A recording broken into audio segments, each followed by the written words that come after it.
Hello everyone! We've added this note to the beginning of all of our original episodes of the podcast to let you know of a few changes that have happened around here and hopefully avoid any confusion for you as listeners. When we began this podcast, it was called Starseed Survival Guide, and most people called me, your host, by my birth name, Erin. Throughout the first 22 episodes, you'll hear me introduce myself as Erin, hear others refer to me as Erin, and hear many references to the name of the show being Starseed Survival Guide. In 2018, more and more folks began calling us Yaya, and in March of 2020, we changed the name of this podcast to Earthside Survival Guide to more accurately reflect our intentions for the show. For a little more of the full story of what these changes mean to us, please check out episode 23, a temple talk where we reflect on where we've been, where we are now, and where we're going. We thank you for your patience during this transition, for listening and sharing this journey with us, and most importantly, for allowing us to continue to grow and evolve. Blessings.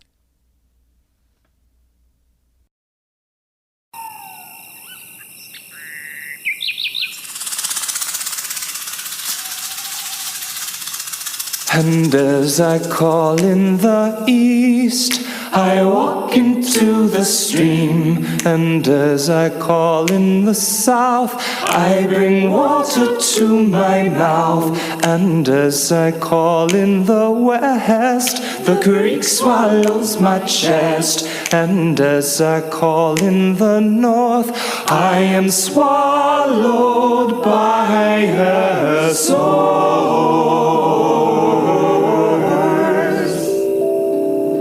Greetings, Starseeds, and welcome to the Starseed Survival Guide podcast.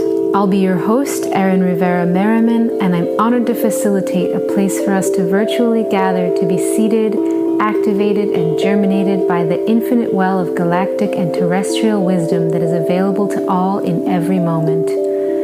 Thank you for hearing the call, for remembering that there is so very much more to life, and showing up to explore the secret, esoteric, mystical, and unorthodox pathways to liberation that are and forever will be open to you and all who seek them with sincerity. We welcome and hail to the guardians and the gatekeepers who dwell eternally in the liminal realms. We humbly beseech your assistance today in opening these portals between the dimensions so that those who have tuned in with this transmission may find themselves able to listen from a deeper place and receive the hybrid medicine and restructuring that the helper spirits who called this broadcast into being so generously provide. May you as sacred listeners hear what you need to hear and discard anything that is not of value to your own stated intentions for your life and the fulfillment of your soul's purpose in the most enjoyable, most beautiful possible way. Starseed Survival Guide is a listener-supported program, and we hope that if you find value in the experience we share here today, that you might consider offering support by visiting us online at www.activeculturefamily.com and making a purchase or donation. Many blessings to you on your journey, and we hope you enjoy the show. Greetings, Starseeds, it's me, Erin, and today's Temple Talk is about a subject I probably spend way too much time contemplating, and that is the nature of karma.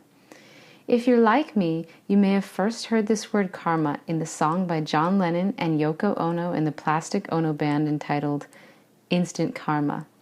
Although the song was written out of some genuine insights into the nature of karma, most of the subtleties of the content were lost on me as a child, and I ironically only remember the opening lines, "Instant karma's gonna get you."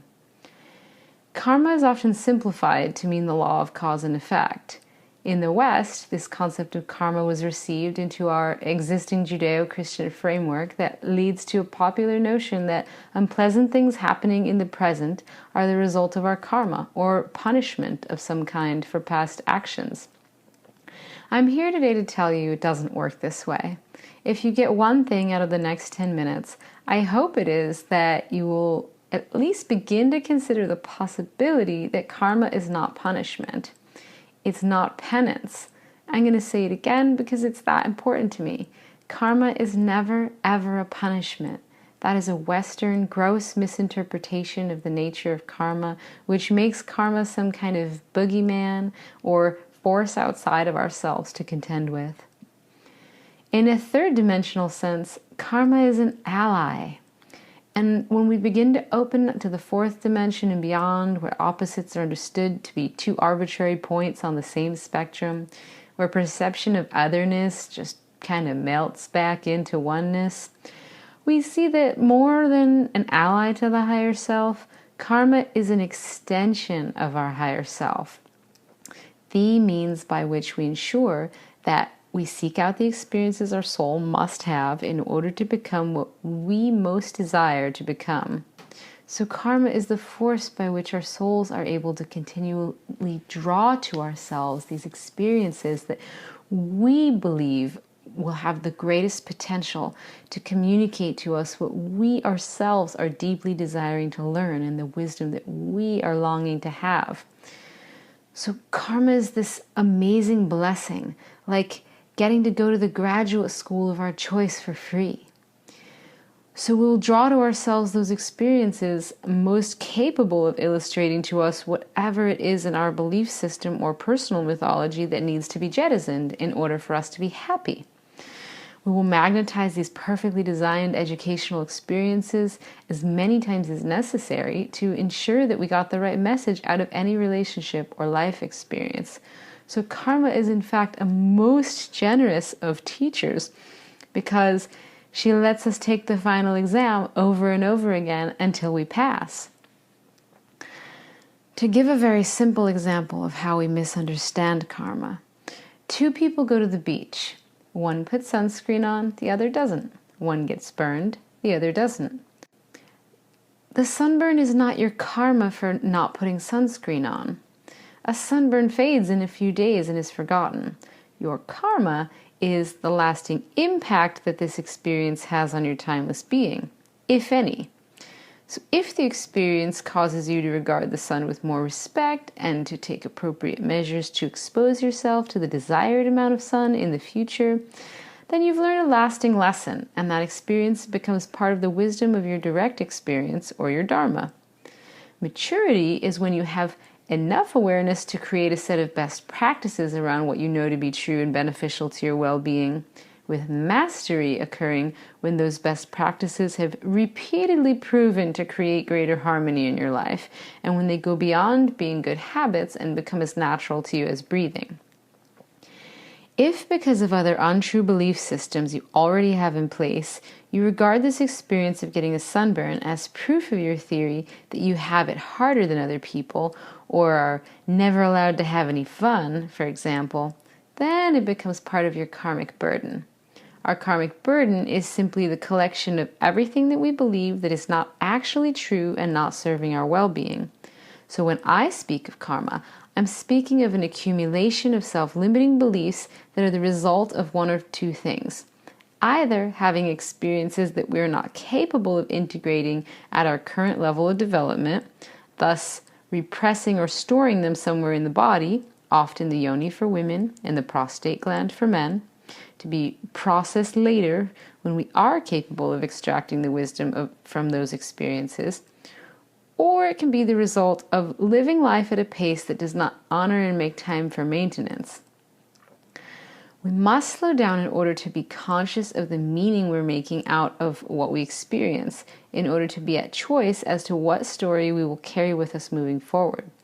In other words, it's on us to make sure that we're interpreting our experiences correctly and getting the intended message. When we do this, we generally feel contentment and a sense of ease in moving through the world. This is sometimes referred to as being in alignment with higher guidance. Nothing's in the way. We're getting the messages, acting appropriately upon the information, and experiencing the life we came here to live.